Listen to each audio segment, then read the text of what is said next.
मेरे जीवन की बताऊंगा। जब कोई सबसे पहली बार किसी ने कहा कि मैं हवाई जहाज का आविष्कार किया है और आज हम हवाई जहाज उड़ाएंगे, तो लोगों ने उनकी मजाक उड़ाई थी। सुना होगा आपने स्टोरी। सिर्फ वो दो भाई गए थे, हवाई जहाज पहली बार उड़ाई गई थी तब किसी ने नहीं माना, क्योंकि आज से कई हजार साल पहले जब किसी ने बोला तो उसको मजाक माना गया। सेम मेरी स्टोरी है। 10 साल की उम्र में जब मुझे करंट लगा था और मुझे लेफ्ट हाथ गंवाना पड़ा था, तो जब मेरे को करंट लगा तो मुझे घर वालों ने समझा कि ये अब जीवित नहीं है, ये डेड हो चुका है। आधे घंटे पौने घंटे में बेहोश रहा।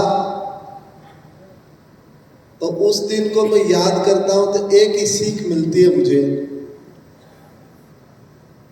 क्या सीख मिलती है? कि मैं जिंदा हो गया, वो ही मेरे लिए प्लस बोनस है। मेरे लिए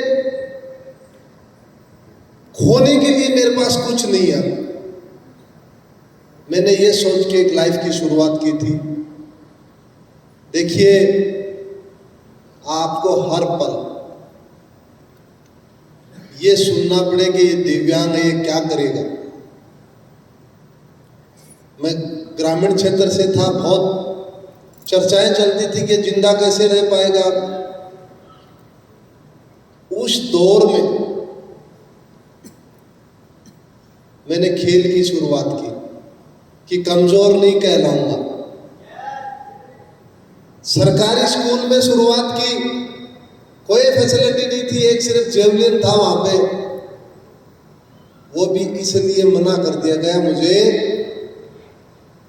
कि आप दिव्यांग हो, आप खिलाड़ी नहीं बन सकते, आप यहां भाला मत फेंको। लेकिन मेरे जुनून ने और मेरी जो लगन थी, मेरा डेडिकेशन था, मैंने खुद ने अपना एक लकड़ी का भाला तैयार किया और मैं स्कूल में फर्स्ट नहीं, मैं डिस्ट्रिक्ट में सामान्य श्रेणी के खिलाड़ियों में फर्स्ट आया। ये जुनून था मेरे। दोस्तों, जिंदगी में आपको काबिल बनना है, जिंदगी में आपको सक्सेस लेनी है, आपको रुचि से काम नहीं चलेगा, जुनूनी बनना पड़ेगा आपको कि मुझे ये काम करना है। आज भी मुझे याद है जब मैं कॉलेज टाइम में खेलने गया, शायद आप भी कॉलेज टाइम में खेले हो, ऑल इंडिया इंटर यूनिवर्सिटी, वो सामान्य खिलाड़ियों में मैं खेलने गया नेशनल लेवल पे। मेरे साथ मेरे कोच थे, इधर पंजाब के कोच आए हुए थे। पंजाब के कोचेज ने कहा कि हमारे लड़के जेवलिन में बहुत अच्छे आए, हमारा जेवलिन में मेडल आना चाहिए। मेरे कोच ने कहा एक खिलाड़ी हमारे पास भी बहुत अच्छा है। तो मैं वार्म अप कर रहा था ऐसे ही, बोले ये खिलाड़ी है हमारे पास। तो उन्होंने कहा कि डीसी, नाम था मेरे कोच का डीसी, कि यार डीसी आप कम से कम, बहुत सिफारिशें चलती हैं आपके यहाँ, कम से कम 2 हाथ वाला तो ले आते हैं। लेकिन देखिए, मैं वहीं सुन रहा हूं, मैं कोई रिएक्ट नहीं किया। मैंने 2 दिन बाद में जब इवेंट हुआ, उसी नेशनल में मैंने पदक जीता और वही पंजाब के जो खिलाड़ी थे वो मेडल नहीं जीत पाए।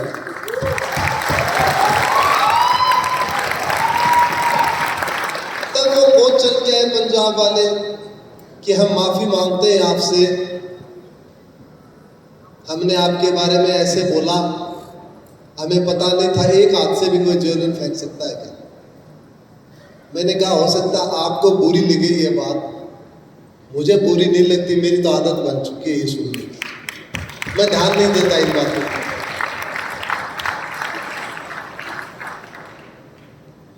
उसके बाद 2002 में मैं इंटरनेशनल करियर की शुरुआत की बुसान पैरा एशियन गेम्स।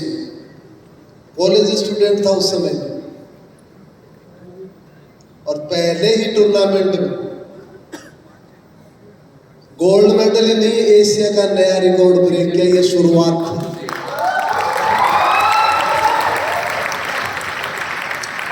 मुझे आज भी याद है जब हम जीत करके आए थे, 3 ही गोल्ड मेडल आए थे। उस टाइम माननीय प्रधानमंत्री अटल बिहारी वाजपेयी जी थे। मेरे को देख करके कहा कि हमारे इस लड़के ने तो कमाल ही कर दिया, इतनी छोटी उम्र में गोल्ड मेडल जीत लिया इसने। मुझे पक्का भरोसा है एक दिन ये ओलंपिक मेडल भी जीते। तो मुझे कहीं ना कहीं बहुत हौसला मिला वहां से। 2004 एथेंस पैरा ओलंपिक एक बहुत बड़ा इवेंट, उसमें मैंने क्वालिफाई भी की और मैं इंडिया टीम का कैप्टन था उस समय। उस समय मैं कॉलेज स्टूडेंट था। उस टूर्नामेंट में आज तक के इतिहास में भारत ने सिर्फ एक ही गोल्ड मेडल जीता था पैरालंपिक में। वो किसने जीता था बताओ आप? फर्स्ट पैरालंपिक मेडल स्विमिंग में किसने जीता? चंदू चैंपियन देखिए, मुरली पेडकर ने जीता। उसके बाद कोई मेडल नहीं है। मैंने सोचा एथलेटिक्स में पहली बार मेडल मैं भारत को गोल्ड दिलाऊंगा, ये मेरी दिल में थी। उस टूर्नामेंट में गोल्ड मेडल ही नहीं, मैंने नया वर्ल्ड रिकॉर्ड भी ब्रेक किया। मुश्किलें थी, चैलेंज थे, लेकिन कोई जब मुश्किल आती है तो बताने की जरूरत नहीं होती है मुश्किल की। मेरे में ये समस्याएं आ गई, ये प्रॉब्लम आ गई। उस प्रॉब्लम को हमें कैसे सोल्व करना है, उस प्रॉब्लम से हमें कैसे लड़ना है, जिंदगी में ये सीखना है आपको। देखिए 2008 पैरालंपिक बीजिंग में इवेंट नहीं है, 12 में इवेंट नहीं है। मैंने खेल की शुरुआत की, वैसे ही तैयारी कंटिन्यू रखी और 16 में जाकर के 12 साल पुराना वर्ल्ड रिकॉर्ड जो मेरे नाम था वही चल रहा था। उम्र 35 साल। 35 साल की उम्र में मान लेते हैं कि बस गेम बहुत हो गया। फिर से गोल्ड मेडल ही नहीं, नया वर्ल्ड रिकॉर्ड भी ब्रेक किया। और भारत सरकार ने 2017 में सर्वोच्च खेल रत्न पुरस्कार से मुझे नवाजा, महामहिम राष्ट्रपति। यही नहीं, इसके बीच में इतने tournament, world championship, world record, Asian game, ऐसा कोई रिकॉर्ड नहीं था दुनिया का जो ब्रेक नहीं किया हो। लेकिन इसके पीछे एक मेहनत होती है, एक टीम वर्क होता है, आपका विजन होता है।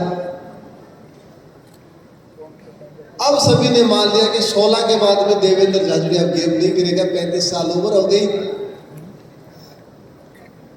मैंने कहा अभी मुझे और भी गेम करना, अंदर मेरे भूख थी, इस देश के लिए मेडल के हैट्रिक बनाऊंगा। आपने देखा होगा वो कोविड का दौर, उस कोविड के दौर में 6 महीने एक कैंपस के अंदर रहा, मैं बाहर जगह ही नहीं देखी और तैयारी की और टोक्यो पैरा ओलंपिक में सिल्वर मेडल जीता।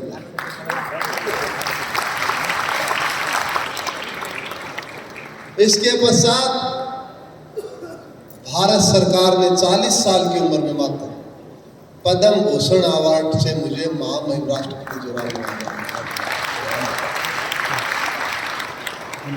2002 कहाँ थी और 2020 पहले टूर्नामेंट में गोल्ड मेडल से शुरुआत की। 2022 में जो वर्ल्ड ग्रांड प्रिक्स हुई मोरक्को में, लास्ट टूर्नामेंट मेरा वही था, उसमें सिल्वर मेडल से के बाद में मैंने खेलों को अलविदा बोल दिया। 20 साल इस देश को दिए, 2 दशक बहुत होते हैं अपनी जिंदगी के 20 साल। आपको पता है आपको अपने आप को डिसिप्लिन में रखोगे। आप डिसिप्लिन कई प्रकार से होता है। आपको खाने का डिसिप्लिन, सोने का डिसिप्लिन। अब आप मुझसे ये पूछोगे कि कंपनी में खाने और सोने का क्या, एक और डिसिप्लिन लेके आऊंगा मैं, मोबाइल। मोबाइल काम का बहुत है। ये वही बिजली का तार है मोबाइल। गलत तरीके से छूओगे तो आपके करंट लगेगा। बाकी उससे यदि सही यूज में लोगे तो एसी भी चलेगी, उससे टीवी भी चलेगी। ये वो मोबाइल है। आने वाला समय, ये चैलेंजिंग टाइम है, मोबाइल पे आप समय दे रहे हो, उस समय का आप सदुपयोग करें। और एक और कहना चाहता हूं मैं आपसे, आप अपने 30 या 40 मिनट पर डे अपने बॉडी को दे, अपने शरीर को दे। देखिए मैं स्पष्ट कह रहा हूं आपको, एक दिन आपके माँ बाप साथ छोड़ जाएंगे आपका, ये सच्चाई है। आपकी शादी हो चुकी तो एक दिन हस्बैंड भी छोड़ जाएगा, वाइफ भी छोड़ जाएगी, कोई श्योरिटी नहीं। जिंदगी में कोई साथ चलता आपके लास्ट अंतिम सांस तक, आपकी बॉडी चलती है आपके साथ। आपकी बॉडी आपके साथ चलती है। जिंदगी के 30-40 मिनट आप यदि इसको दे दें आप, तो आप 70 साल तक 100% फिट रह सकते हो। आप 70 ईयर बहुत होते हैं, 100% फिट रह सकते हो आप अपने सर्किल में, अपने दोस्तों में बैठोगे। आज 40 साल के बाद में मेट्रो सिटी में 40 साल के बाद में 60% लोग कोई न कोई टेबलेट लेते हैं पर डे। तो ये फिटनेस है, इस पे आपको ध्यान देना पड़ेगा। आप योगा कर सकते हैं, आप रनिंग कर सकते हैं, और थोड़ा सा कॉर्पोरेट हो आप लोग, लेकिन फिर भी मैं कहना चाहूंगा आप थोड़ा सा जंक फूड पे कमी आनी चाहिए। आएगी क्या जंक फूड पे कमी? क्योंकि आप लिमिट में खाओ। आप कितनी कैलोरी बर्न करते हैं और कितनी कैलोरी आप यूज करते हो, इसका आप रेशो जरूर देखें। मैं आपको बताऊं, फिटनेस बहुत अच्छा है। आपकी जो वर्किंग कैपेसिटी है वो फिटनेस इंप्रूवमेंट देगी आपको। आप कहीं जाओगे, आप अपने आप में एक अलग दिखाई दोगे, आपकी पर्सनैलिटी डेवलप होती है उससे। और एक चीज और कहना चाहूंगा आपसे, साइकोलॉजिकल मेंटल स्ट्रेंथ कब आएगी आपके? मैं आपको एक उदाहरण देता हूं मेंटल स्ट्रेंथ का। मैं टोक्यो पैरालंपिक में, कोविड से लोग हाहाकार कर रहे थे, मैं कह रहा था कुछ नहीं है, सब बेस्ट है, अपने आप को समझाता था। और जब पेरिस पैरा ओलंपिक में मैं भारतीय टीम का प्रेसिडेंट था, पूरी जिम्मेवारी टीम को ले जाने की, कौन खिलाड़ी कैसा खाना खाएगा, कैसी उसकी ट्रांसपोर्टेशन होगी। खेल से एडमिनिस्ट्रेटिव के तौर पे गया मैं, सबसे अच्छा मैनेजमेंट था। मैं आपको बताऊं, एक भी शिकायत नहीं लगी किसी खिलाड़ी की तरफ से। और मेडल कितने जीते हमने?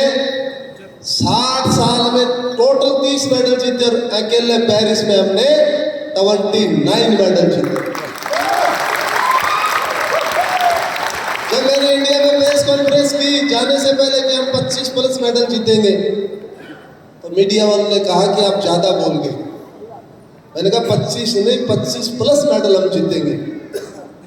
आपको पता है, हमारे पास पूरे खिलाड़ियों का डाटा था। मैंने पूरे खिलाड़ियों का डाटा चेक कर रखा था, लास्ट 3 साल की क्या परफॉर्मेंस रही हमारी। मैंने उनसे एक ही बात कहा, मेरा खिलाड़ी यदि 4th पोजीशन भी है प्रेजेंट में, तो 3rd में सिल्वर मेडल पे लाना मेरा काम होता। हम साइकोलॉजिस्ट लेकर के गए, जब खिलाड़ी वहाँ बैठता था और वहाँ से चल करके जब ग्राउंड पर जाता था, तब खिलाड़ी को सबसे पहले उसका फिजियो उसके पास आता था, उसका न्यूट्रिशन उसके पास आता था, उसका मैनेजर और कोच 4 व्यक्ति लेके चलते थे। और उनको मैंने ये बोल रखा था, आपको सिर्फ पॉजिटिव बात करनी है खिलाड़ियों के साथ। मेंटल स्ट्रेंथ से हमने जो 29 मेडल जीते उसमें 13 ब्रॉन्ज मेडल जीते, जो कि हमारे 4th 5th रैंक पे थे वो खिलाड़ी। मेडल कन्वर्ट किया, वो कैसे किया? पॉजिटिव सोच। आप लाइफ में हमेशा पॉजिटिव सोच रखना, अच्छा होगा, मैं मेरा बेस्ट दूंगा, ये रखना आपको। मुझे काम करना है कंपनी में, मुझे मेरा बेस्ट देना है। आपने अपनी जिंदगी का बेस्ट दे दिया, ऐसा कोई सेक्टर नहीं है जिसमें आप ग्रोथ नहीं करोगे, मैं वादा करता हूं आपसे।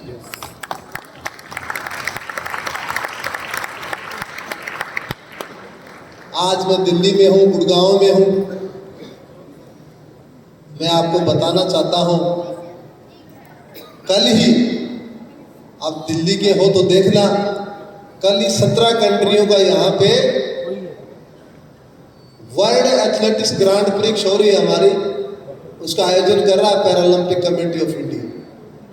17 कंट्रियां आई हुई यहाँ पे, 3 दिन यहाँ टूर्नामेंट चलेंगे, उसका आयोजन हम लोग कर रहे हैं। इतना भव्य आयोजन है। कल ही खिलाड़ियों से मैंने, फॉरेनरों से बात की, उन्होंने कहा ऐसा टूर्नामेंट हमने नहीं देखा, ऐसा अरेंजमेंट हमने नहीं देखा। ये भारत की ताकत है, ये नए भारत की ताकत है, बदलते हुए भारत की।